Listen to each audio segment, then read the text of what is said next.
분들과 함께 인사를 좀 나눴으면 좋겠습니다. 오늘 VIP들도 꽤 많이 오셨는데요.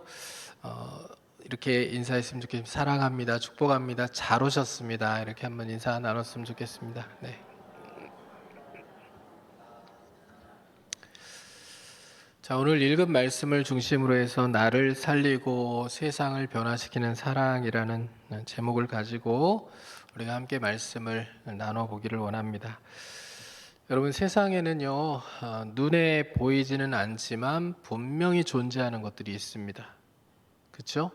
내 눈에는 보이지 않는데 존재하는 것들이 있어요. 대표적인 게 뭘까요? 여러분들 지금 숨 쉬고 계시잖아요. 공기는 눈에 보입니까? 안 보입니까? 안 보이지만 존재합니까? 안 합니까? 존재하죠. 그러니까 내가 눈에 보이지 않기 때문에 공기가 세상에 없어 이렇게 얘기하는 사람들은 없죠. 만일 그런 사람을 만난다고 하면 그럼 뭐라고 얘기하시겠어요? 그런 사람을 만난 적은 없으시죠? 근데 만일 만났다고 하면 여러분 뭐라고 얘기하시겠어요? 참 이해가 안 되네. 왜 저럴까? 이런 마음이 드실 거 아닙니까? 분명히 공기가 존재한다는 것은 상식적으로 아는 건데 눈에 보이지 않는다는 이유로 없다고 얘기하면 아유 왜 이럴까? 정말 답답하네. 이런 마음이 들 수밖에 없잖아요. 여러분 얼마 전에 몇 년 전에 세상을 마비시켰던 이 코로나 바이러스 눈에 보입니까? 안 보이죠? 그런데 존재합니까? 존재하니까 온 세상을 마비시켰겠죠. 그렇죠? 눈에 보이지 않기 때문에 없다라고 얘기하기가 어렵잖아요. 또 감정 같은 것도 그런 것 같아요. 여러분 사랑이 눈에 보입니까? 두려움이 눈에 보입니까? 기쁨이 눈에 보입니까? 눈에 잘 보이지 않죠. 사랑하는 모습이 보이고 두려워하는 모습이 보이고 기뻐하는 모습이 보이지만 사랑이라는 그 감정 자체가 보이거나 두려움이라는 감정 자체가 보이거나 기쁨이라는 감정 자체가 어떤 모양을 가지고 눈에 보이도록 존재하는 게 아니잖아요. 안 보여요. 그러나 우리가 알죠. 사랑이라는 게 있습니까? 있죠. 두려움이라는 게 있습니까? 있죠. 기쁨이라는 게 있습니까? 있죠. 슬픔이라는 감정도 눈에 보이진 않지만 분명히 존재한다는 것을 우리가 알고 있습니다. 이렇게 눈에 보이지는 않지만 분명히 존재하는 것들이 있음에도 불구하고 많은 사람들이 눈에 보이는 것만 믿으며 살아가려고 할 때가 많이 있습니다. 내 눈에 보이지 않으면 믿을 수가 없어 라는 마음을 가지고 살아갈 때가 있다는 거예요. 그런데 여러분 눈에 보이지 않기 때문에 존재하지 않는다 그런 믿음을 가지고 살아가는 것이 내 인생에 아무런 어려움을 주지 않는다, 문제가 되지 않는다, 그럼 괜찮겠죠. 그런데 내가 눈에 보이지 않기 때문에 나는 존재하지 않는다고 생각해, 나는 못 믿겠어, 이렇게 얘기하는 것들이 우리 인생에 결정적인 영향을 끼치는 것들이라면 우리가 한 번쯤은 더 고민해 봐야 되는 거 아니겠습니까? 여러분 기독교에서 이야기하는 성경적인 내용들, 진리들이 저는 눈에 보이지는 않지만 그러나 존재하는 것 중에 하나, 그리고 반드시 믿어야만 되는 것 중에 아주 중요한 하나라고 생각합니다. 자, 하나님, 예수님, 성령님, 십자가, 구원, 영생, 천국, 지옥, 눈에 보입니까? 그런데 존재합니까? 아마 여기 계신 우리 성도님들은 아멘이라고 대답을 하실 테고요. 믿으니까, 눈에 보이지 않지만 존재한다라는 것을 믿으니까 지금 신앙생활 하고 계신 거고, 오늘 초청되어 오신 우리 VIP들 가운데는 신앙생활 하다가 중단하신 분들도 계시고 또 처음으로 교회에 오신 분들도 계실 텐데 아마 고민이 되시는 분들이 계실 거예요. 눈에 보이지 않는데 내가 경험도 못 해보고, 그리고 정말 기독교라는 종교에서 그냥 그렇게 가르치는 것 뿐이지 실제로 존재한다는 증거들을 어디에서도 찾아보기가 어려우니까 이건 못 믿겠다라는 마음을 가진 분들도 분명히 계시리라고 생각이 돼요. 근데 이 설교를 듣는 내내 한 번쯤은 고민해 보실 수 있기를 바래요. 내가 없다고 생각하고 눈에 보이지 않기 때문에 존재하지 않는다고 생각하고 그래서 믿을 수 없다고 얘기하는데, 만일에 존재한다고 한다면 이게 내 인생에 정말 큰 영향을 끼칠 텐데, 그러면 그때는 나는 어떻게 하지? 라는 생각을 한 번쯤은 이 설교를 듣는 내내 고민해 보실 수 있기를 부탁을 드려요. 자, 보세요. 성경은 우리가 조금만 더 깊이 인생에 대해서, 세상에 대해서 고민하면 질문으로 던질 만한 그 질문들에 대해서 답을 다 주고 있거든요. 성경을 처음부터 끝까지 읽어보면 성경이 인생의 여러 고민들에 대해서 답을 주고 있다는 것을 우리가 말씀을 통해 깨닫게 돼요. 근데 그 성경이요, 이렇게 얘기를 해요. 눈에 보이지 않기 때문에 우리가 안 믿는다고 얘기하며 살아갈 수 있지만, 그러나 사람의 인생 자체도 한 번 죽는 것은 정해진 일이고 그 이후에는 심판이라는 것이 있다라고 얘기합니다. 그러니까 여기서 살다가 끝나는 것이 우리 인생이 아니라 그 이후에는 영원한 삶이 존재한다. 예수를 믿은 사람은 영생으로, 예수를 믿지 않은 사람은 영벌로 간다고 얘기를 하거든요. 그러니까 우리의 인생에 눈에 보이지 않지만 그러나 반드시 존재한다. 성경의 모든 진리들이 말하는 것이 존재한다면 믿지 않을 때는 큰 낭패를 보게 되고, 믿을 때는 가장 큰 유익을 얻게 되는 것이 성경의 가르침이라는 얘기예요. 근데 한번 생각해 보죠. 여러분, 기독교의 기본적인 세계관을 창조와 타락과 구속이라고 얘기를 합니다. 창조, 타락, 구속, 이 세 가지를 기독교의 가장 기본적인 세계관의 3요소라고 얘기하는데요. 먼저 이 세상의 기원에 대해서 요즘 많은 고민들을 하며 살아가는 사람들이 없어요. 철학자들이 줄어간다고 얘기하거든요, 이 시대에. 그런데 한번 생각해 보세요. 세상의 기원을 두 종류로 나눠서 얘기할 수 있습니다. 진화론이나 빅뱅이나 이런 이론들에 근거하면 세상은 어쩌다 보니 우연히 생겨난 거예요.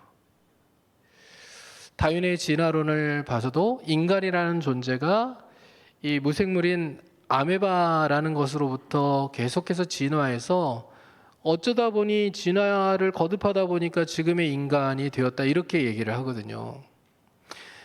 온 우주도 세상의 대폭발에 의하여서 그 가운데 이 지구라는 것이 생겨났고, 지구 안에 생명체가 생겨난 것도 우연히 생겨난 것이고, 다 우연으로밖에 설명할 수 없는 것들이 너무 많은 거예요.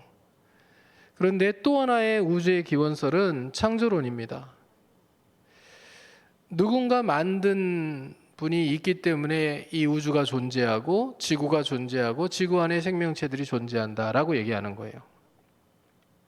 자, 여기에 종이 있잖아요. 이 종은 저절로 만들어져서 우연히 여기에 딱 놓여 있는 걸까요? 아니면 누가 만든 사람이 있고 사온 사람이 있고 여기다 놓은 사람이 있어서 여기에 존재하는 걸까요? 자, 여기 컵이 있는데 이 컵은 어쩌다 보니 우연히 여기에 존재하게 된 걸까요? 아니면 이걸 사온 사람이 있고 만든 사람이 있고 또 여기다가 가져다 놓은 사람이 있어서 여기 존재하는 걸까요? 어떤 게 더 여러분 믿음이 가세요? 야, 이 컵은 어쩌다 보니 여기에 생겨난 거야. 원래 없었거든? 근데 어쩌다 보니 여기 컵이 필요해서 생겨난 거고, 이걸 누가 만들었는지 누가 사왔는지 누가 가져다 놨는지 그런 거를 우리가 생각할 게 아니에요. 그냥 여기서 우연히 자연적으로 여기에 그냥 이렇게 필요해서 생겨난 거라고 생각하면 돼. 이렇게 얘기하는 것과 누가 만들었고 사왔고 가져다 뒀다라고 생각하는 것, 이 둘 중에 어떤 게 더 논리적이고 이성적입니까? 믿어지는 얘기죠? 후자 아닙니까? 아니 누가 사왔으니까, 그리고 여기다 가져다 놨으니까, 만들었으니까 이렇게 존재하는 것 아니겠습니까? 그러니까 성경은 그걸 얘기하는 거예요. 온 우주 만물이 하나님이라는 분에 의하여 창조되었다. 인간도 어쩌다 보니 생겨난 것이 아니고 거슬러 가면 인간의 최초 기원을 생각해야 되는 시점에 이르게 되지 않겠습니까? 그러면 최초의 인간을 누가 만들었느냐, 그 문제에 대해서 어떻게 존재하게 되었느냐, 그 문제에 대해서 성경은 하나님께서 하나님의 형상대로 인간을 창조하셨다라고 단순하게 설명해요. 무슨 아메바가 뭐 진화하고 또 그러다 보니 또 원숭이가 되고 원숭이가 또 진화되어서 사람이 되었다, 이렇게 얘기하지 않는다고요. 명쾌하게 하나님이라는 분이 온 우주 만물을 창조하시는 가운데 하나님의 형상을 닮은 유일한 존재로, 하나님을 대신하여 온 세상을 다스릴 존재로 인간을 창조하셔서 이 세상에 존재한다라고 명확하게 얘기하고 있다는 거예요. 여러분, 이 세상에 만연한 죄의 문제를 생각해 볼 때 그 죄의 기원에 대해서도 철학을 하는 사람들은 고민을 하죠. 죄가 왜 이 세상에 들어오게 되었을까? 인간이 태어날 때부터 선한지, 인간이 태어날 때부터 악한지, 그것을 고대로부터 고민해 왔거든요. 성경은 그 문제에 대해서 답을 단순하게 줘요. 인간은 태어날 때부터 악하다, 이겁니다. 왜요? 인간이 타락이라는 걸 했기 때문에. 기독교의 세계관인 이 창조와 타락, 구속, 이렇게 이어져 가는데, 하나님께서 창조주인 하나님과 피조물인 인간 사이 유일한 구분점으로 금지 명령 하나를 주셨어요. 선과 악을 분별할 줄 아는 나무의 열매만큼은 절대 따먹지 말라, 이렇게 말씀하셨거든요. 그런데 인간이 그 하나님의 명령에 불순종해요. 그리고 하나님이 말씀하신 대로 네가 그것을 따먹는 날에는 정녕 반드시 죽으리라 라고 말씀하신 대로 타락의 결과로 인간이 죽음이라는 것을 직면하게 된 거예요. 몸도 죽고 영도 죽은 거예요. 영이 죽었다라는 얘기는 하나님과의 관계가 멀어졌다는 얘기거든요.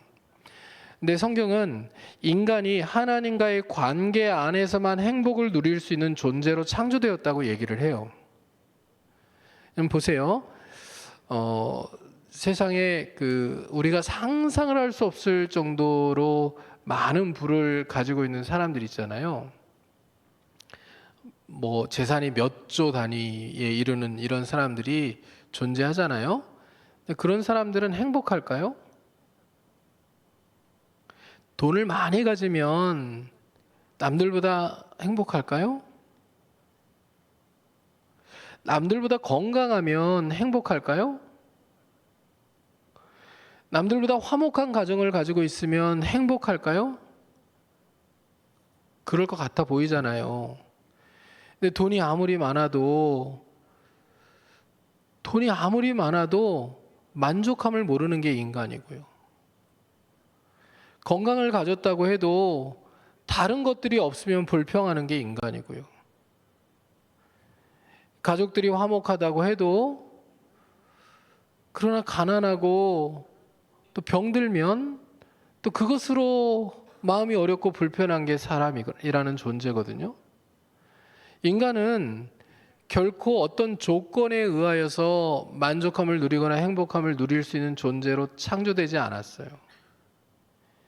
인간의 종교를 탐구하는 마음, 신을 추구하는 마음이 있는데 파스칼에 의하면 이건 하나님만이 채워주실 수 있는 공간이에요. 이 공간이 채워지지 않으면 인간은 결코 만족함을 누릴 수가 없습니다. 성경이 그 얘기를 해요. 또 전서를 보면 이 세상의 모든 부귀 영화를 다 누려보고 그리고 전무후무한 지혜를 가졌던 솔로몬이라고 하는 인물이 얘기하잖아요. 하나님 없는 인생의 허무함에 대해서. 헛되고 헛되며 헛되고 헛되니 모든 것이 헛되다라고 얘기합니다. 헛되다라는 단어는 공허하다, 텅 비었다라는 의미거든요. 이 사람은요, 인생에 부귀영화를 다 누려봤던 사람이에요. 이 세상에 태어난 사람들 가운데 지금까지도 솔로몬과 같은 지혜를 가진 사람이 없는 사람이에요. 요즘식으로 얘기하면 박사학위를 한 몇백 가지를 다 가질 정도로 지혜가 충만한 사람이거든요. 그런데 그 솔로몬의 결론이 뭐예요? 하나님 없는 인생은 텅 빈 인생이다. 헛된 인생이다. 이걸 얘기하는 거거든요. 여러분, 인간이요, 타락하여 결코 만족을 모르는 인생, 그리고 이 타락한 인간의 본성은 선과 악을 자기 마음대로 정하면서 계속해서 죄를 짓는 인생이에요. 여러분, 죄를 안 짓고 싶어도 죄를 짓는 것이 인간의 본성입니다. 그건 여기 앞에 서서 설교를 하는 목사도 예외가 아니고요. 앉아서 말씀을 들으시는 천사 같은 장로님들, 권사님들도 예외가 아니에요. 속으로 욕할 때 있고, 입으로 욕할 때도 있고, 누굴 미워할 때도 있고, 정죄할 때도 있고, 그렇죠? 남의 것을 갖고 싶은 마음을 품을 때도 있고. 구약 성경에는 실제로 행위로 이어지지 않은 것은 범죄로 보지 않는데, 예수님께서는 그리스도인들의 삶의 윤리를 얘기하면서 실제로 행동으로 이어지지 않았더라도 마음속으로 누군가를 미워하고 또 남의 것을 탐낸 것을 죄라고 말씀하시거든요. 그러니 죄를 안 짓고 우리가 인생을 살아갈 수가 없는 거예요. 근데 죄를 지으면 우리가 잘 알지만 죄를 지으면 그 다음에 결론이 뭡니까? 벌을 받는 거잖아요. 지금 캄보디아에서 보이스피싱 뭐 이런 것들 범죄에 연루되어서 피해자이면서도 가해자인 사람들이 대거 지금 송환되어서 조사를 받고 있는 그런 상황이잖아요. 그러니까 죄를 지으면 대가를 치러야 돼요. 그러니까 세상에서도 이게 이치죠. 그런데 세상에서는 이게 정의 구현이 잘 안 되는 것 같아 보여. 무전 유죄고 유전 무죄다 이런 말이 있듯이 돈이 있고 권력이 있으면 죄를 짓고도 형량을 가볍게 해서 빠져나가는 경우도 있고, 돈이 없고 권력이 없으면 작은 죄를 짓고도 큰 벌을 받는 것 같은 그런 상황을 우리가 경험하게 되잖아요. 보게 되잖아요. 그런데 아까 우리가 읽은 히브리서 9장 27절의 말씀, 이 세상에서는 요리조리 피해 나갈 수도 있지만 한 번 죽는 것은 사람에게 정한 것이고 그 이후에는 하나님의 심판대 앞에 서서 이 세상에서는 빠져나갔더라도 하나님의 심판대 앞에서 무서운 형벌을 받아야 되는 것이 사람의 인생에 가는 길이라고 성경이 말씀하고 있는 거예요. 그러니까 죄를 지었으면 대가를 치러야 되는데 성경이 뭐라고 얘기하냐면 죄에 대해서는 반드시 죽음으로 대가를 치러야 된다. 죄의 삭은 사망이라 이렇게 얘기합니다. 근데 하나님께서 인간을 창조하실 때 이 세상 모든 피조물들 가운데 유일하게 하나님의 형상으로 창조하셨거든요. 그러니까 하나님의 형상으로 창조하셨다는 말은 단순하게 표현하면 자기 아들, 딸을 낳으셨다라는 얘기예요. 누구를 닮았다라는 얘기입니다. 하나님을 닮은 존재로 인간을 만드셨어요. 하나님의 아들, 딸이에요. 아담과 하와가 그저 하나님이 로봇처럼 인형처럼 만들어서 세상에 놓아둔 존재가 아니라 하나님이 깊은 관계를 맺고 아담과 하와와 교제하며 아담과 하와를 가족처럼 대하며 아담과 하와를 아들, 딸로 대하며 그렇게 살아가려고 만든 존재다라고 말씀하고 있는 내용이 형상으로 지음받았다, 모양으로 지음받았다, 하나님을 닮은 존재로 지음받았다라는 얘기입니다. 아들, 딸로 지으셨는데 죄를 지어서 죽게 되었으니 어떻게 해요, 하나님께서? 죄에 대해서는 반드시 벌을 주셔야 되는 게 하나님의 공의라고 하는 성품이고요. 또 어떤 죄를 지었든지 간에 용서하고 또 구원해 내시는 것이 하나님의 사랑이라는 속성이거든요. 성품이거든요. 근데 아들이 딸이 죄를 지었다고 죽음에 이르게 할 수가 없는 거잖아요. 하나님께서 그 사람들을 불쌍히 여기셔서 구원해 내시려고 하는 게 기독교 세계관의 세 번째 이야기는 구속에 대한 내용들이에요. 그래서 1장부터 2장 창세기를 보면 1장, 2장 창조에 대한 이야기가 이어가고요. 그리고 3장 1절부터 14절까지 타락, 인간이 타락한 이야기를 얘기한다면 15절부터 계시록 마지막 절까지의 이야기는 하나님이 세상을 사랑하시고 하나님이 창조하신 인간을 사랑하셔서 인간을 구원하시기 위한 이야기, 구속의 이야기가 펼쳐져 가는 겁니다. 근데 이런 거예요. 잘 보세요. 자, 예수님의 십자가를 얘기하기 전에 십자가를 먼저 보여주는 구약의 모델이 있어요. 예수님도 인용을 하셨거든요. 자, 구약의 이스라엘 백성들이요, 구원을 받았는데요. 하나님께 불순종해요. 하나님 말씀하시면 그냥 믿고 따라가면 되는데 안 믿어요. 계속 불평해요. 이 광야라는 곳이 먹고 살기가 어려운 곳이고 물 한 모금 먹을 것 하나 구하기가 어려운 곳이다 보니까 이 광야를 지나면서 끊임없이 원망 불평을 합니다. 하나님 우리를 이 광야에서 죽게 하시려고 애굽에서 구원해 내셨던가 이러면서 끊임없이 불평 불만을 드러나요. 불순종해요. 하나님께서요 불뱀을 보내셨어요. 불뱀은 우리식으로 표현하면 강력한 독을 가진 독사라고 얘기하면 돼요. 이 광야에서 이 불뱀을 보내셔서 백성들을 물게 하셨어요. 백성들이 굉장히 빠르게 죽어가잖아요. 근데 모세가요, 하나님 이 백성이 잘못한 거 알아요. 하나님 마음 아프게 한 거 알아요. 구원해 주신 은혜도 모르고 계속 불평불만한 거 알아요. 그런데 하나님 이 백성을 여기서 죽이시면 그러면 백성들이 불평했던 대로 되는 거 아니에요. 백성들이 불평했던 대로 하나님이 광야에서 다 죽이시려고 인도해 내셨다 이런 얘기가 돼버리잖아요. 그러니까 하나님 용서해 주세요. 모세가 기도해요. 그러자 하나님께서 모세에게 이 문제를 해결할 수 있는 방법을 가르쳐 주셨어요. 불뱀에 물린 자마다 모세가 만들어 놓은, 하나님 만들라고 하신 놋뱀, 이 놋뱀을 이 장대에다 매달아서 이제 세워 놓는데 그 놋뱀을 바라보는 사람들은 즉시 살게 하는 조치를 취해 주신 거예요.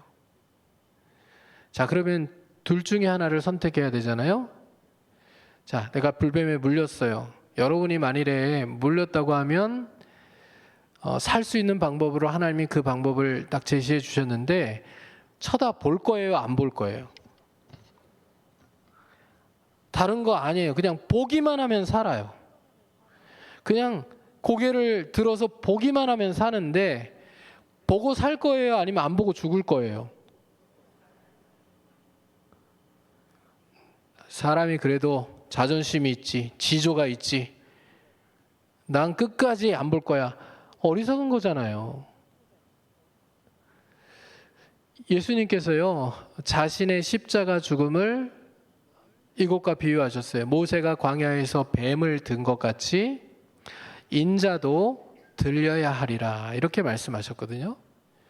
그러니까 십자가에 하나님께서 예수 그리스도를 달려 죽게 하심으로 이 십자가를 바라보며 십자가에서 예수님께서 흘리신 그 피가 내가 죄 때문에 흘려야 될 피인데 예수님이 대신 죽음으로 내가 용서받았고 내가 살게 되었다라는 것을 믿는 사람들에게는 영원한 생명을 허락하시겠다고 말씀하신 거예요. 그러면 다른 조건 없어요. 헌금을 많이 해야 구원받는다. 뭐 좋은 일을 세상에서 엄청 많이 해야 구원받는다. 그건 아니고요. 착해야 구원받는다. 예뻐야 구원받는다. 멋있어야 구원받는다. 아니고요. 그죠? 십자가에 달리신 예수님을 믿기만 하면 구원받는다고 말씀하셨어요. 그럼 이게 엄청 어려운 건가요? 아니 구리에 장대에 달린 노뱀을 보기만 하면 구원받으니까 그 노뱀을 보듯이 내가 아직 잘 모르겠고 믿어지지도 않고 눈에 보이지도 않고 그렇지만 그러나 예수님을 믿으면 구원을 받는다고 얘기하니 한번 좀 알아보면 좋겠다라는 마음이라도 우리 안에 생기는 게 좋지 않을까요? 만일 정말로 예수님이 존재하신다면, 하나님이 존재하신다면, 그리고 하나님이 정하신 이 방법이 유일한 구원의 방법이라고 한다면, 그리고 이 세상 끝에는 반드시 천국과 지옥이라는 것이 있다는 것을 우리가 한 번이라도 고민해 볼 수 있다면 내가 예수라는 분을 조금 알아볼까? 성경이라는 것을 조금 공부해 볼까? 이런 마음들을 가져보는 것이 지혜로운 마음 아닐까요? 여러분, 하나님께서 행하신 이러한 일을요, 이해할 수 없는 사랑이라고 얘기하거든요. 하나님은 창조주이시고 인간은 피조물인데 피조물을 위하여서 신이 이렇게 희생을 하는 경우가 없잖아요. 자기 아들을 십자가에 달려 죽게 하고 또 신이신 그분이 인간의 몸을 입고 내려와서 십자가에 대신 달려 죽는다. 인간을 대신하. 이런 거는 세상에 어떤 종교에도 나오지 않는 얘기예요. 신은 항상 대접을 받으려고 하고요. 높임을 받으려고 하지 신이 자기를 희생하여 인간을 구하는 이야기는 기독교에만 있는 이야기입니다.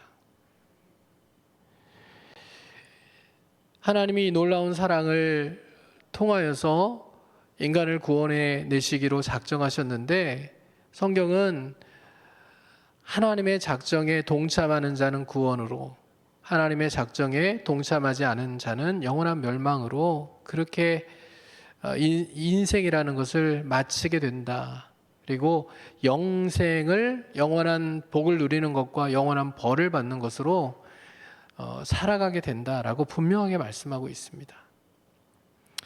여기 모인 믿는 성도들 그리고 오늘 초청되어 오신 VIP 모두가 다 그 하나님의 놀라운 사랑에 대해서 다시 한번 고민해 보시고 그 놀라운 사랑으로 내가 살게 되었다고 하나님 앞에 고백할 수 있는 믿음의 인생이 되실 수 있기를 주님의 이름으로 축복합니다. 자, 그래서 오늘 우리가 읽은 말씀은 그 사랑의 능력에 대해서 우리에게 가르쳐주는 말씀이거든요. 먼저 고린도서 5장 17절 말씀을 다시 한번 읽어볼게요. 같이 읽습니다. 그런즉 누구든지 그리스도 안에 있으면 새로운 피조물이라. 이전 것은 지나갔으니 보라 새 것이 되었도다. 아멘. 이 말씀은 기독교 복음의 심장과도 같은 말씀이에요. 누구든지 예수님 안에 있으면 새로운 피조물이 되었다. 하나님이 새롭게 창조하신 피조물이 되었다라고 얘기하는 겁니다. 그러니까 이전에 죄를 짓고 이전에 어떤 삶을 살았든지 간에 예수 그리스도의 십자가 보혈로 내가 씻김을 받고 그 죄 때문에 받아야 될 벌을 주님께서 다 받으셨기 때문에 이제 우리가 죄 때문에 벌벌 떠는 인생을 살지 않아도 되고 하나님이 주실 영원한 생명과 영원한 복을 기대하며 삶을 살아갈 수 있는 새로운 피조물이 되었다라고 얘기하는 거예요. 자, 여기 예수님을 믿는 우리 대성교회 성도님들, 여러분들 나중에 그 하나님의 심판대 앞에 서서 받을 벌을 걱정하십니까? 걱정 안 하시죠? 그럼 뭘 기대하시죠? 하나님의 심판대 앞에 서서 하나님께서 주실 생명의 면류관, 영원한 복을 기대하며 살아가고 계시죠? 비록 우리가 부족해도 그런 기대를 가지고 살아갈 수 있는 거잖아요. 여전히 우리는 우리 속에 다 사라지지 않은 죄성을 가지고 죄를 지으며 살아가요. 의도적으로 나쁜 짓을 하려고 그렇게 노력하면서 사기치면서 그렇게 살지는 않아도 여전히 세상 사람들이 볼 때는 예수 믿는 사람들이 만족스럽지 못할 모습으로 보일 만큼 부족한 모습으로 살기도 해요. 그러나 그 부족함까지도 주님께서 아시고 또 용납하시고 용서해 주시기 때문에 매일 우리에게는 주님이 주시는 은혜와 복을 기대하며 살아갈 수 있는 새로운 삶이 시작이 되는 거예요. 그렇죠? 그래서 우리가 벌 받을 것 두려워하면서 예수 믿는 게 아니라 하나님 주실 상을 기대하면서 부족해도 그래도 최선을 다해서 더 예수님을 닮아가려고 매일같이 몸부림치고 노력하면서 신앙생활을 해나가는 거잖아요. 그렇죠? 여러분, 그렇게 지금까지 살아오지 못하셨다면 여러분 새로운 피조물이 되었다는 것을 생각하시고 인생의 새로운 방향과 비전을 정하여 하나님의 영광을 위해 살아가는 그리스도인들이 되시기를 주님의 이름으로 축복합니다. 아직 예수님을 만나지 못한 우리 VIP 분들은요, 내 살아온 인생을 한번 되돌아보시면서 만일 살아온 인생에 대하여서 만일 하나님의 심판대 앞에서 하나님이라는 분이 계셔서 내 인생에 대하여서 계산을 하신다면 내가 과연 영원한 하나님의 나라에 들어갈 수 있을 만한 그런 선행과 공력을 쌓았는지를 한번 생각해 보시고요. 여러분, 자신이 없으시다면 예수 그리스도를 통하여 모든 죄악들을 씻어내시고 예수 안에서 벌받을 것 말고 주실 상을 기대하고 영생을 기대하며 살아가는 새로운 피조물로서의 인생을 시작해 보시기를 주님의 이름으로 부탁을 드립니다. 여러분, 존 뉴턴이라는 사람이 있어요. 예수님을 믿든 안 믿든 어메이징 그레이스라고 하는 찬양을 우리가 잘 알아요. 그렇죠? 영어로 더 잘 알려져 있잖아요. 근데 찬송가 305장의 가사가 이렇게 번역이 되어 있습니다. 나 같은 죄인 살리신 주 은혜 놀라와 잃었던 생명 찾았고 광명을 얻었네. 큰 죄악에서 건지신 주 은혜 놀라와 나 처음 믿은 그 시간 귀하고 귀하다. 이제껏 내가 산 것도 주님의 은혜라 또 나를 장차 본향에 인도해 주시리. 거기서 우리 영혼이 주님의 은혜로 해처럼 밝게 살면서 주 찬양하리라. 가사만 읽어드리면 느낌이 안 오니까요. 1절만 같이 한번 찬양해 볼까요? 나 같은 죄인 살리신 주 은혜 놀라와. 한번 1절만 같이 불러볼게요.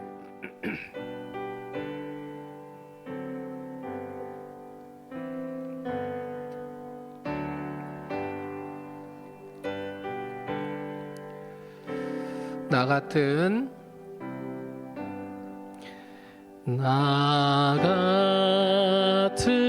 죄인 살리신 주 은혜 놀라와 잃었던 생명 찾았고 광명을 얻었네. 자, 어메이징 그레이스가 이 찬양입니다. 이 찬양 아시죠? 이 찬양을 작시한 분이 존 뉴턴이에요. 그러니까 이분이 어떤 인생을 산 사람이냐면요, 18세기 영국의 노예선의 선장으로 일하던 분이에요. 그러니까 아프리카에서 노예를 사가지고 배에 태워가지고 영국에 와서 팔던 사람. 이거 나쁜 짓이죠. 하나님께서 정말 싫어하시는 나쁜 짓 아닙니까? 나쁜 짓을 하고 살던 사람이에요. 아버지는 원래 예수를 안 믿었던 사람이고 어머니는 신앙인이었는데 어머니가 6살에 돌아가셨어요. 그러니까 굉장히 험한 인생을 그가 살아가다가 이제 노예선의 선장까지 된 거예요. 그래서 노예를 팔아서 막대한 부를 누리며 살고 있던 그때예요. 어느 날도 아프리카에서 수백 명의 노예들을 태우고서 항해를 하던 중에 영국으로 돌아오던 중에요, 풍랑을 만나게 됩니다. 배가 부서질 정도로 강력한 태풍을 만나게 되고요. 그가 그 가운데서 하나님께 기도를 해요. 그러니까 사람이 이렇게 염치가 없는 존재예요. 평생 하나님 없이 살고 평생 나쁜 짓 하며 돈 벌어 먹고 살다가 자기가 죽을 지경에 처하니까 하나님께 살려달라고 기도하는 거예요. 하나님 살려주세요. 불쌍히 여겨주세요. 아니, 불쌍히 여길 놈을 불쌍히 여겨야죠. 이렇게 나쁜 놈을 불쌍히 여겨주시면 됩니까? 저는 막 속에서 이렇게 나쁜 놈을 불쌍히 여겨주시면 안 될 것 같은 마음이 드는데 하나님께서 불쌍히 여겨주셨어요. 그 풍랑으로부터 존 뉴턴을 구원해내셨어요. 물론 존 뉴턴만 구원받은 게 아니라 그 배에 타고 있던 노예로 끌려가던 수백 명의 아프리카인들도 구원을 받은 거죠. 살게 된 거잖아요. 근데 사람이요, 이렇게 염치 없기도 하지만 또 더 나쁜 게 뭐냐면 항상 화장실 들어갈 때와 나올 때가 다르다는 거거든요. 구원해 달라고 기도해 놓고 구원해 주시면 모른 척하는 게 사람들이 보이는 전형적인 모습인데 존 뉴턴이 그러지 않았어요. 그가 고민에 빠졌어요. 아무리 생각해봐도 자기가 나쁜 놈이에요. 자기를 구원해 주실 이유가 아무것도 없어요. 그런데 하나님이 왜 나를 살려주셨을까 고민을 하니까요, 그냥 은혜예요. 그냥 은혜예요. 그래서 이 찬양의 가사를 쓰고 Amazing Grace라고 붙인 거예요. 이해하지 못할 놀라운 은혜다. 그가요, 노예 선의 선장 일을 때려치우고요, 그 하나님의 놀라운 은혜에 반응하여서 인생을 살아가야 되겠다 생각하고 신학을 공부하고 목회자가 됩니다. 그리고서 평생 노예제도 폐지 운동을 위해서 인생을 살아가요. 삶이 완전히 바뀌었죠. 노예를 팔아서 수입을 챙기던 사람이요, 노예제 폐지를 위해서 앞장서 움직이는 사람으로 변한 거예요. 새로운 피조물이 된 거예요. 인생의 방향과 비전과 목적 자체가 다 달라진 거예요. 여러분, 주님을 만났다는 것은 저는 이런 인생의 변화를 갖는 인생을 살아가는 것을 의미한다고 생각해요.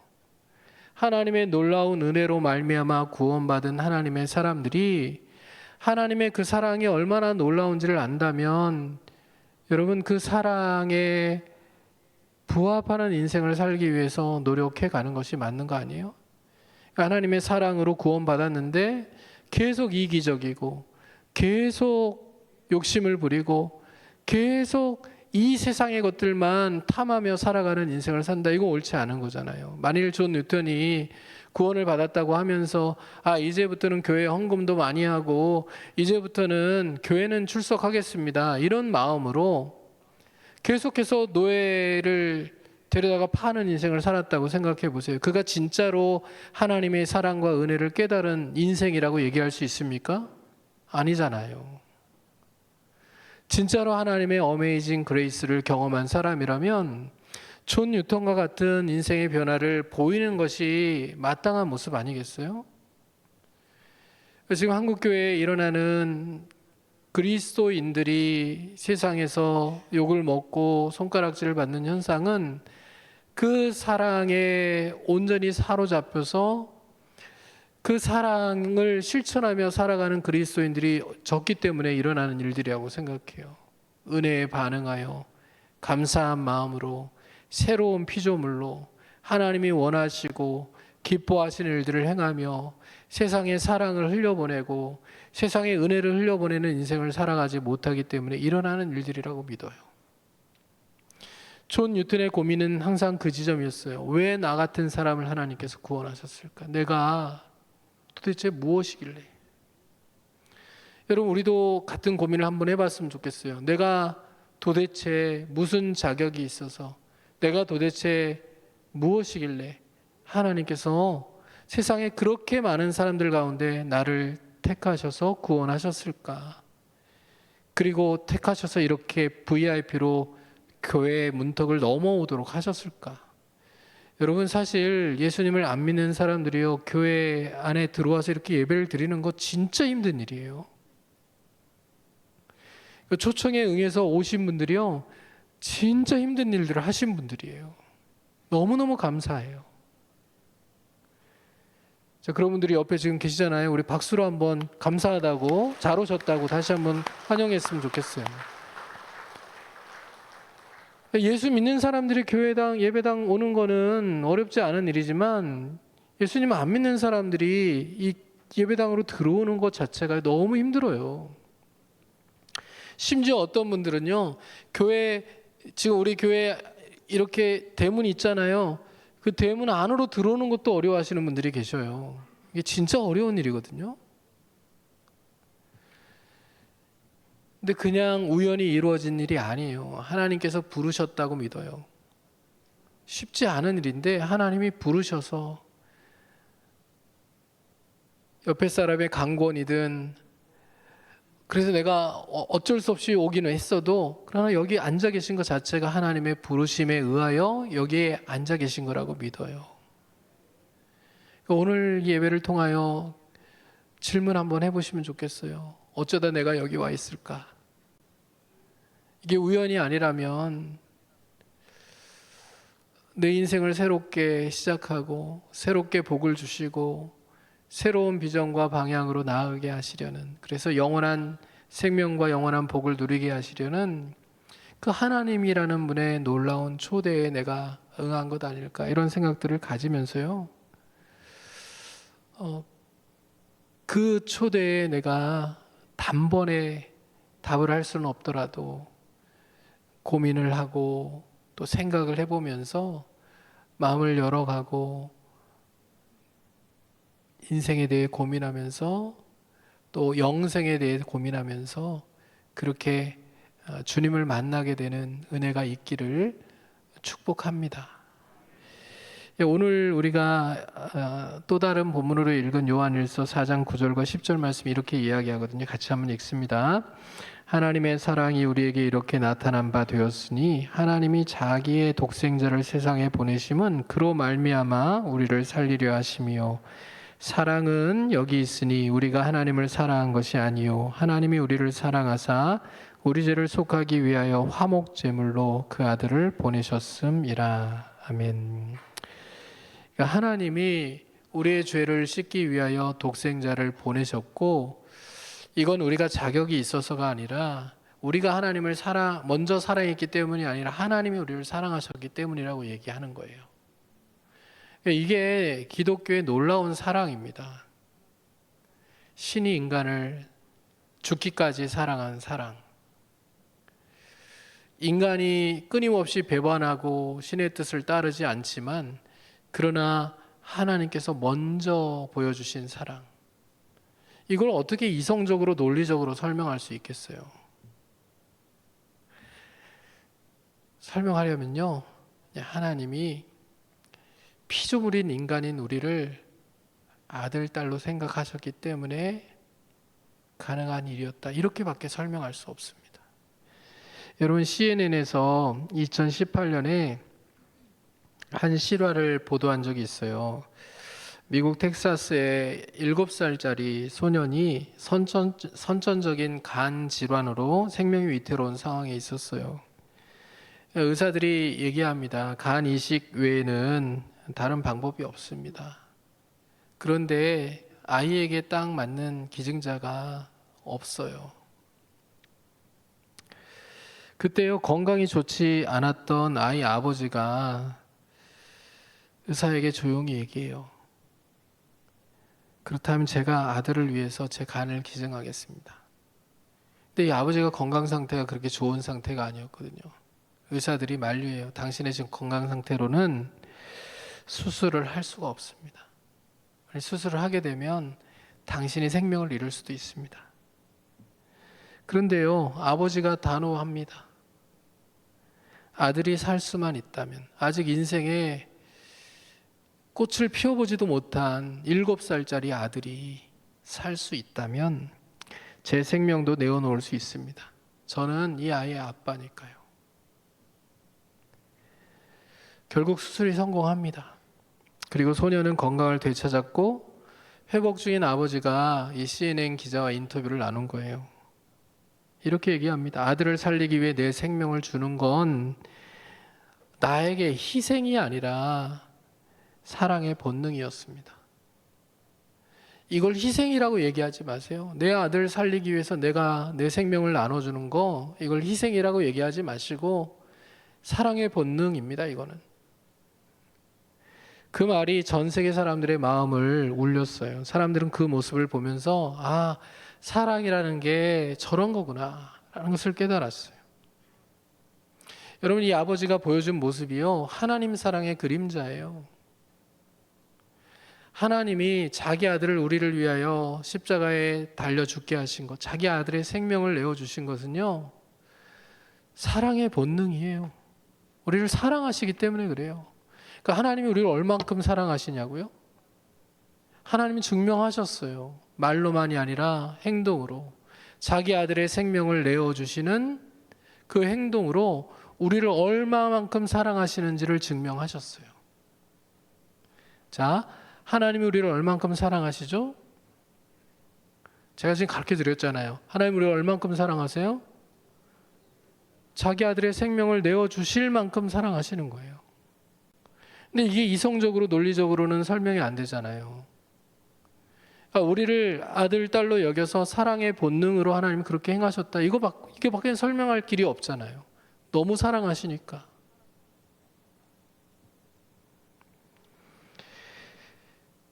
여러분, 하나님의 사랑을 우리가 한평생 사랑하면서 의심하지 않았으면 좋겠어요. 하나님 나를 얼만큼 사랑하시는지. 우리가 때때로 의심할 때가 있거든요. 기도가 응답이 안 되고 내 인생에 어려운 일들이 지속되고 빨리 내 삶의 문제들이 해결되지 않고 그러면 하나님이 살아계신지, 하나님 나를 사랑하시는지 의심할 때가 있어요. 그런데 거꾸로 바꿔서 한번 생각해 보세요. 하나님은 우리를 사랑하시는데 죽기까지 사랑하셨어요. 그걸 이미 보여주셨어요. 바꿔서 생각하면 우리는 하나님을 얼마만큼 사랑합니까? 여러분은 얼마만큼 하나님을 사랑하고 계십니까? 생명을 다 드릴 만큼이요? 아니잖아요. 자기가 정해놓은 바운더리가 있고 그 범주 안에서 이만큼 하면 되겠지라는 생각들을 가지고 신앙생활을 하는 경우가 거의 대부분이거든요.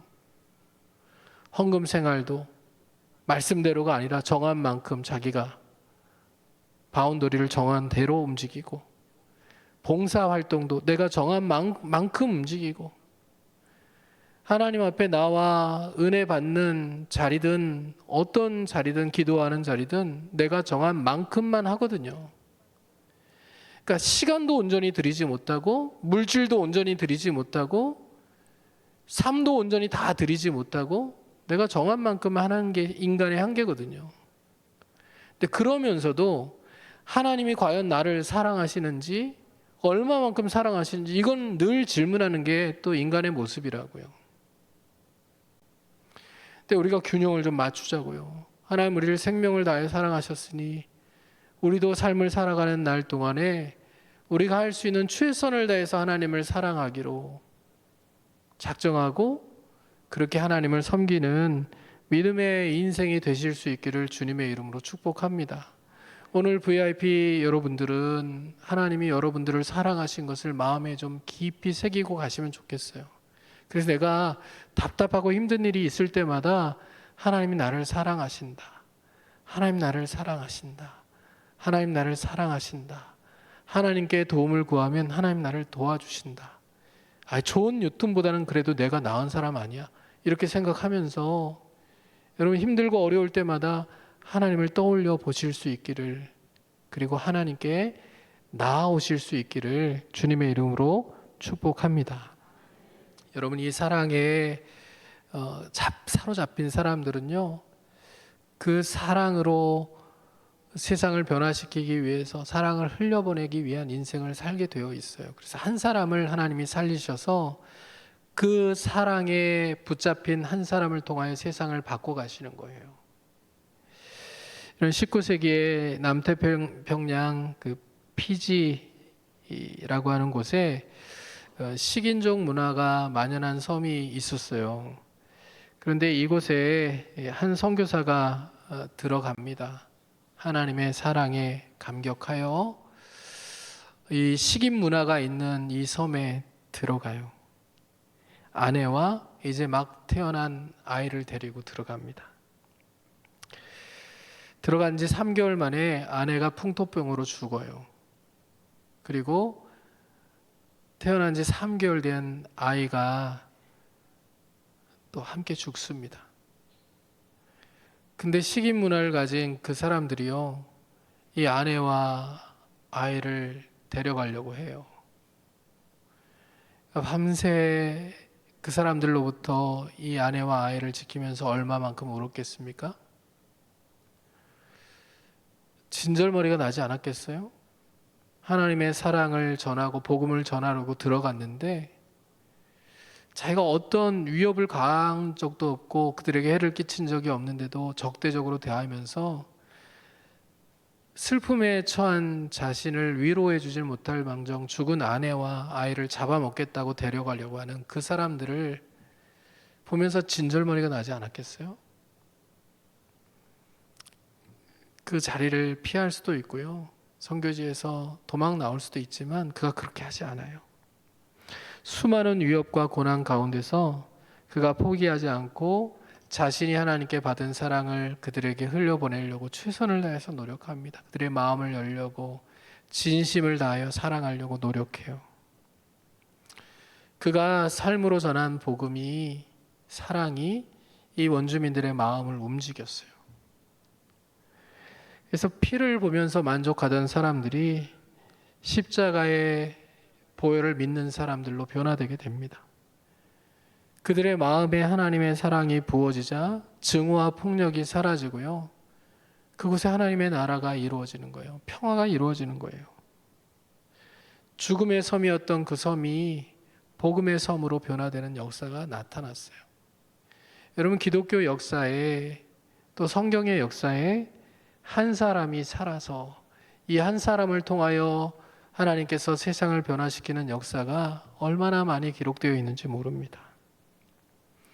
우리 성도님들 한 사람 한 사람이 예수 그리스도로 말미암아 살게 된 하나님의 사람들이라면 이제 여러분들을 통하여서 수많은 사람들이 살아나게 되고 또 여러분이 가는 곳마다 놀라운 하나님의 나라가 이루어지고 생명력이 흘러가서 변화되는 역사가 나타나기를 주님의 이름으로 축복합니다.